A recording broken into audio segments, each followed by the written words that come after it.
Assalamualaikum warahmatullahi wabarakatuh. Perkenalkan, nama saya Novianti dari Prodi D3 Kebidanan.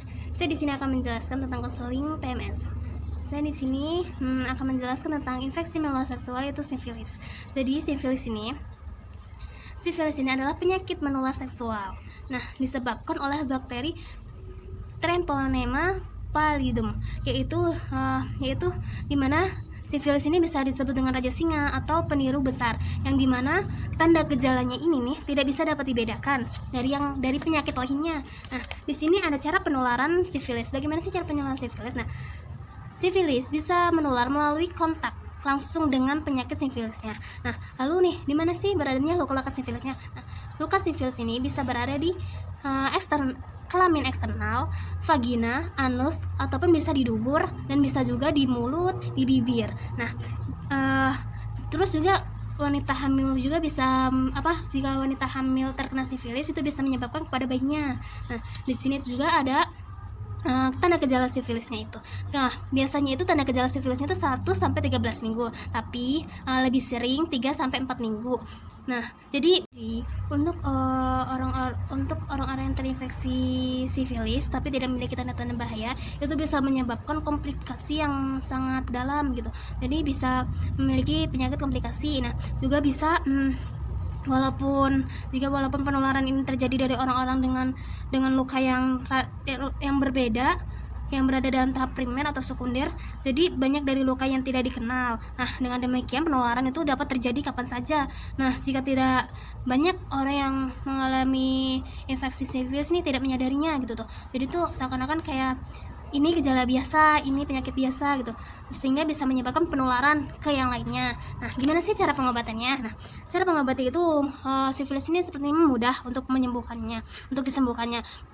Pertama itu pada tahap awal itu kita bisa mengasih obat pensilin atau antibiotik, yaitu melakukan suntikan secara IM. Nah, itu untuk tahap awal, yaitu orang yang terinfeksi penyakit sifilis selama kurang dari 1 tahun. Kalau lebih dari 1 tahun, itu berarti kita menambahkan dosisnya. Nah, jika orang tersebut alergi dengan obat penisilin, alergi dengan obat penisilin dan antibiotik, nah berarti kita bisa memberikan obat lainnya. Nah, itu juga tidak bisa memperbaiki kerusakan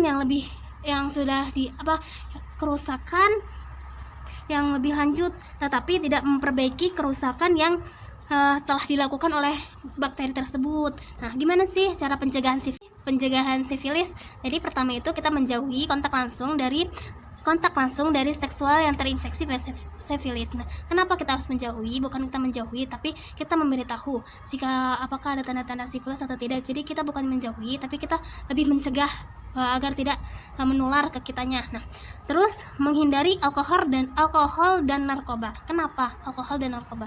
Karena jika kita menghindari alkohol dan narkoba ini bisa mencegah penyakit menular seksual atau PMS.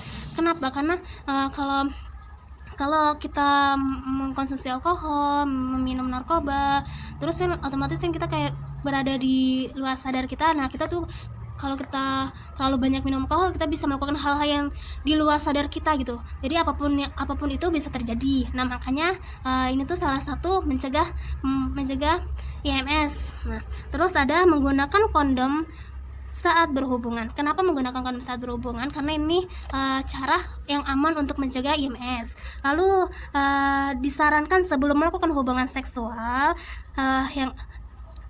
komunikasikan dengan pasangannya gimana seksual yang aman. Nah, jadi kita sebelum melakukan seksual, kita ataupun ibunya ataupun suaminya harus memberitahu nih bagaimana cara yang aman untuk melakukan hubungan seksual agar tidak terinfeksi penyakit menular seksual. Lalu terbukalah pada pasangan dan pastikan mereka tidak melakukan seksual dengan orang lain. Maksudnya di sini tuh kita harus terbuka nih dengan pasangan kita. Apakah pasangan kita ini sudah melakukan hubungan di luar dari kita atau tidak? Nah, jika iya, kita harus antisipasi nih. Kenapa? Karena itu juga bisa menyebabkan IMS. Makanya dari itu lebih terbuka lagi dengan suami atau istrinya. Lalu di sini ada batasi pasangan seksual Anda. Nah, kenapa harus kita membatasi? Karena kita tahu jika kita sudah mengetahui salah satu dari pasangan kita terinfeksi, kita harus membatasinya. Seperti kayak kita melakukan hubungan selama 1 minggu berapa kali. Nah, kita harus membatasinya itu jadi lebih sedikit gitu. Lalu yang terakhir itu melakukan dan pengecekan tes penyakit menular seksual pada secara berkala. Nah, ini tuh penting banget untuk yang terpapar infeksi menular seksual, karena kita harus sering-sering mengeceknya gitu. Karena kan kalau kita membiarkan saja, otomatis kan kita bisa menularkan kepada pasangan kita juga. Maka dari itu kita lebih rajin untuk mengecek kandungan kita, mengecek tentang kesehatan kita, karena benar-benar harus dijaga, karena hidup sehat itu juga otomatis yang paling mahal gitu. Jadi lebih baik mencegah daripada mengobati. Dan mungkin itu saja ya yang bisa saya sampaikan, dan selanjutnya saya akan memberikan contoh konseling kepada pasien saya.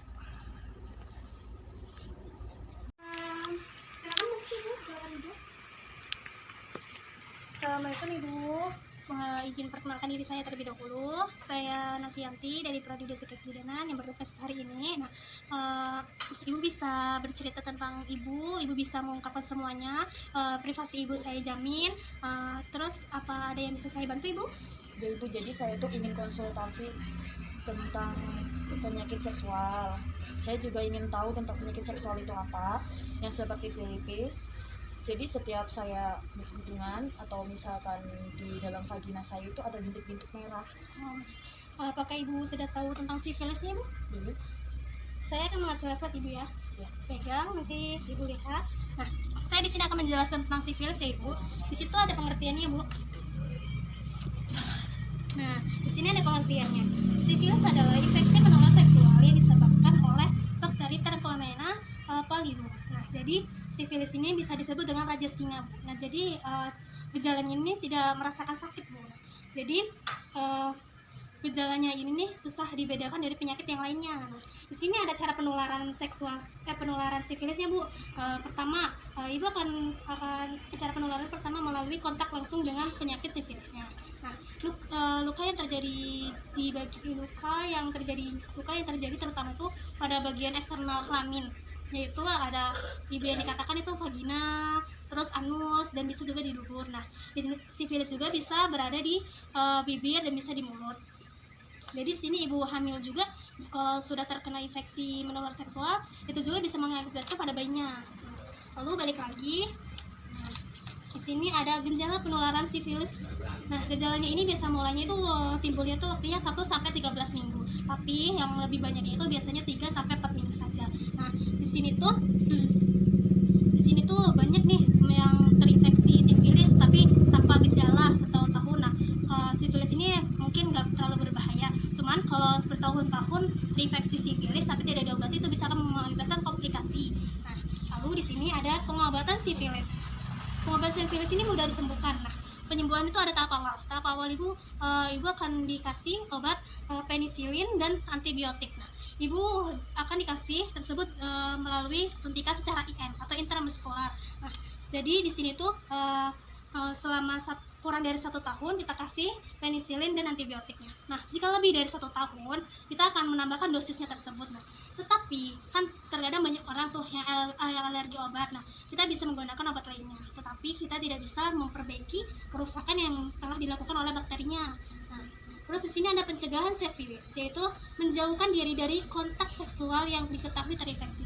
Jadi menjauhi bukannya masalah tidak berhubungan seksual, teman.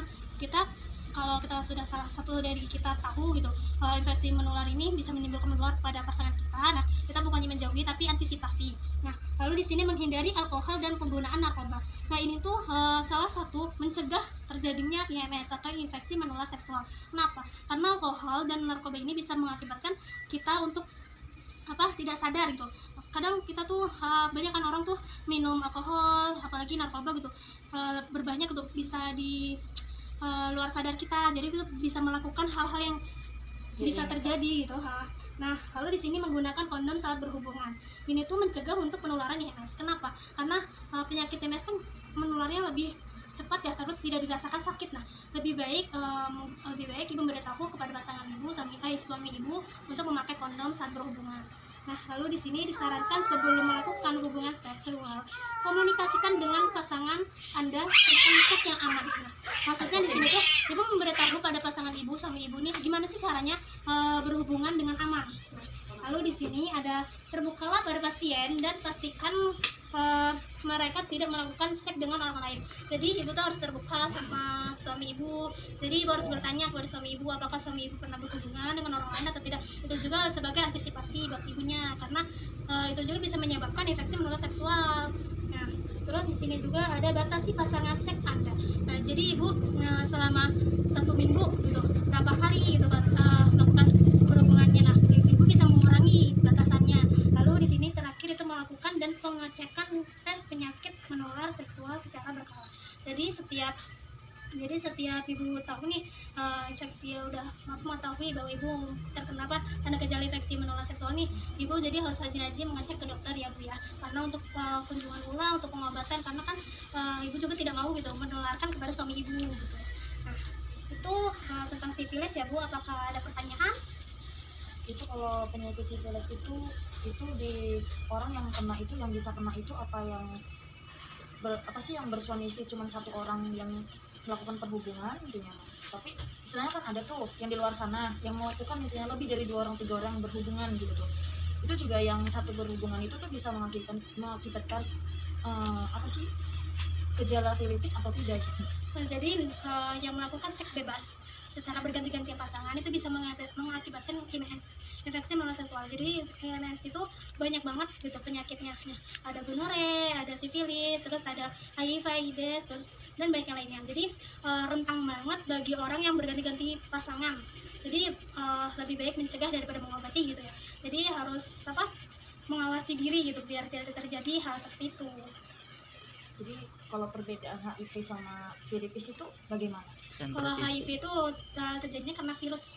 Jadi kalau ini kan karena bakteri. Kalau virus itu kan otomatis kan tanda gejala juga beda. Terus juga pengobatan juga beda. Jadi kalau HIV itu penularannya sangat cepat gitu pelaksananya. Jadi itu harus divaksinasi dulu, harus pengobatannya selama 6 bulan dulu gitu. Apa ada yang ditanyakan lagi? Apakah ibu sudah paham dan mengerti? Jika ibu sudah paham dan mengerti apa yang saya sampaikan, ibu bisa datang lagi untuk kunjungan ulang ya Bu. Nah, setelah itu Makasih ya Bu. ya sama-sama.